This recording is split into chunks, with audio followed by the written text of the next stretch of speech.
All right, welcome back, folks. Today we are going to be making some bacon-wrapped meatloaf with a barbecue glaze. It's definitely something I don't make too often, but once in a while it's great for a treat. We'll start off by putting our 5 tablespoons of milk into our 8 tablespoons of breadcrumbs here. I've also got 2 tablespoons of oregano, a tablespoon of garlic, 1 egg, 2 tablespoons of Worcestershire sauce, 1 onion, and bacon. You only need enough bacon to cover your pan and your meatloaf, which of course you'll see in a second. It's about a package. And then here I have 2.5 pounds of beef. Let's just start getting our meat mixed up. You could do this in a mixer if you'd prefer. It's just gonna dirty more dishes, so why bother? Everything's gonna get added here. Definitely one of the easier meals to get ready.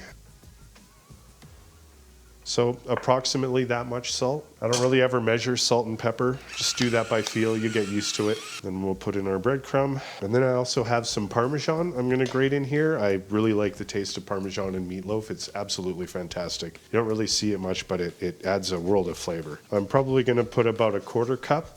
Maybe. That seems about good. Oh, and don't forget to, of course, turn on your oven. For the meatloaf, the way I'm going to build it is I'm going to layer the bacon in the pan. I'm going to put the meat in. I'm going to fold the bacon over top. That's going to end up going down on a pan because I don't want to leave it in this. If you leave it in here, it's just going to fill up with liquids and fats, and it's basically going to boil your meat instead of roasting it and making it nice and crispy. So when I do that, I'm going to broil the top first because that's going to be the bottom. And the bacon, I don't want to be a rubbery disgustingness on the bottom. I want it to be nice and crispy, so we're going to broil the top of this and then we're going to flip it and bake it in the oven. Let's get our oven on broil and then we'll go back to mixing our mixture. When you're mixing your meatloaf, you do want to make sure it's well combined together, but you don't want to overly mix it. It'll just make the texture of the meatloaf not as good. Okay, we got everything combined. Now we're just going to layer our meatloaf pan with bacon. That's a thick one, let me tell you. So we're just going to do it like this until we get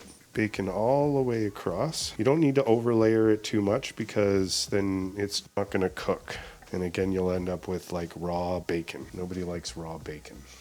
Nobody likes raw bacon. So it's about 5 pieces going across this way. And then what we're going to do is we're just going to layer the bacon on the sides just like this. Now what we're going to do is we're going to take our beef mixture. When you're putting it in the pan, you definitely want to make sure you don't have a lot of air pockets. So if you want, you can put it in little bits at a time and push it down, or you can throw it all in at once and just make sure you work it all the way. Make sure you're digging in there, you're getting rid of any air pockets, you're filling up all the spaces, and then just try to flatten it out and make it even. And then we're just gonna fold these pieces of bacon over. There is definitely a lot of bacon on this part, which is why I'm going to broil that first and get it all crispy. Don't forget to clean your mess. So we got the top broiler on instead of the bottom, as you can see, broil. We're just gonna sit that in there. You definitely wanna make sure you pay attention to this because that can burn really fast when you're boiling stuff, especially on high. So make sure you pay attention to what you're doing. If you think you're gonna forget, just set a timer for like 5 minutes at a time or 10 minutes or something once you get used to how long it's going to take to do that. And then you can check on it. As soon as you see it's nice and crispy on the top, we're going to flip it over into a pan.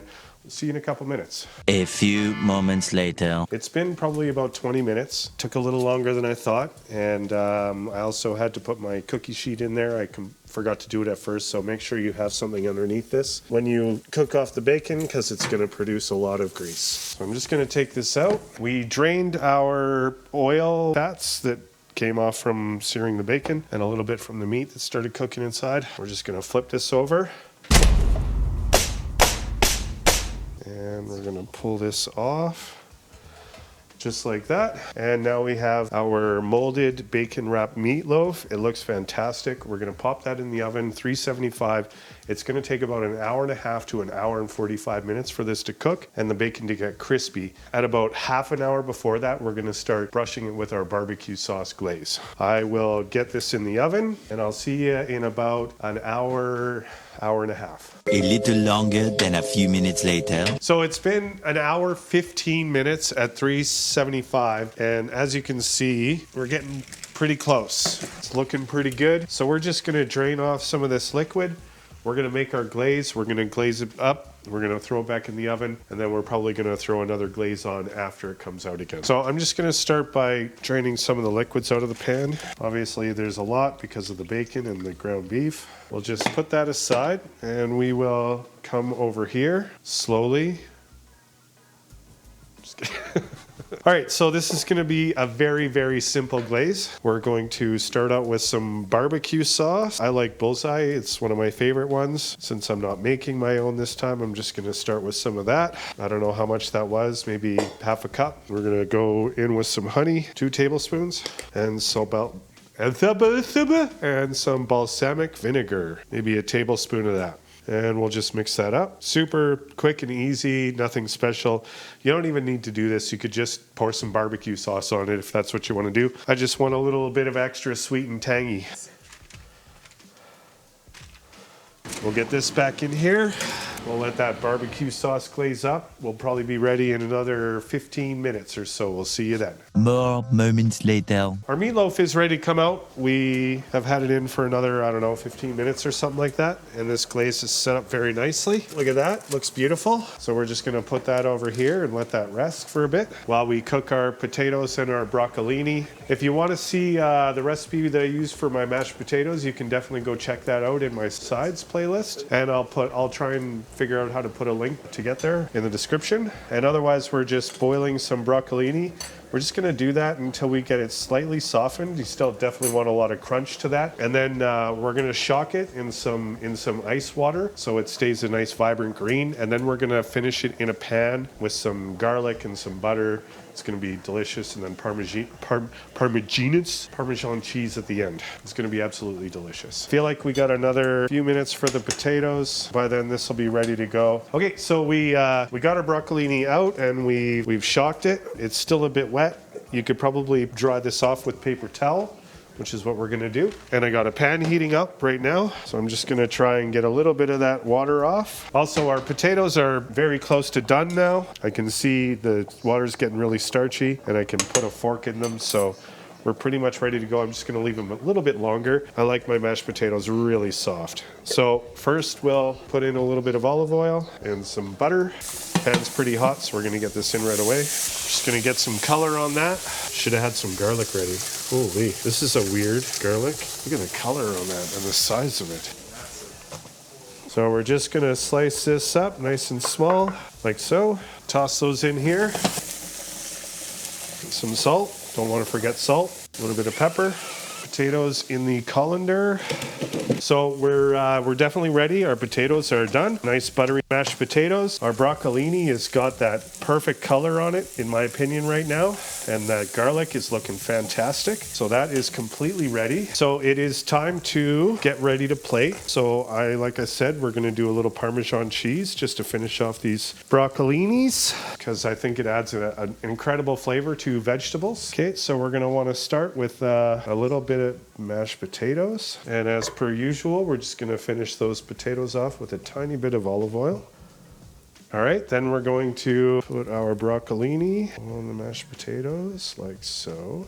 We're gonna cut into our meatloaf. You'll wanna come over here and see this, of course. Grab my tongs so I don't get my hands all messy. Now this first part, of course, is probably a lot of people's favorites because it's the one that's really covered in bacon, and that looks beautiful. But for our presentation, we're definitely gonna want a different piece, So there we got our meatloaf, and I'm just gonna brush, because I like the barbecue sauce. I'm just gonna brush a little bit on top. And there we go. Bacon wrap barbecue glazed meatloaf with broccolini and mashed potatoes. Just to let you guys know, in my opinion, the best part of meatloaf is actually the next day. After the meatloaf has been cooled in the fridge, and you can slice off a nice chunk and fry it up in a frying pan so you get a crust on both sides, that is actually the best time for me to have meatloaf. But either way, I'm still hungry, so I'm still gonna eat it this way. Let's get to it. So here I am again, your obviously favorite part of the videos, me eating it. And we have bacon wrapped meatloaf with broccolini and mashed potatoes, so hopefully it'll be good. Personally, I'm not a huge fan of most bacon wrapped things. I'm not the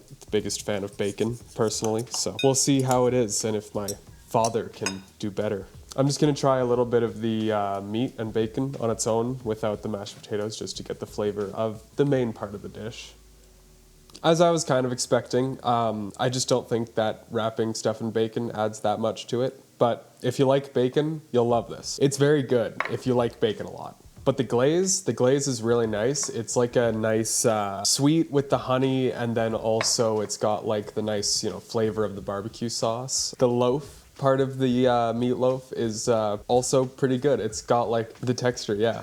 The bread part of the meatloaf, not the crust. It's got a nice texture. It's nice and moist, which is always what you're looking for in a meatloaf, because a dry meatloaf sucks.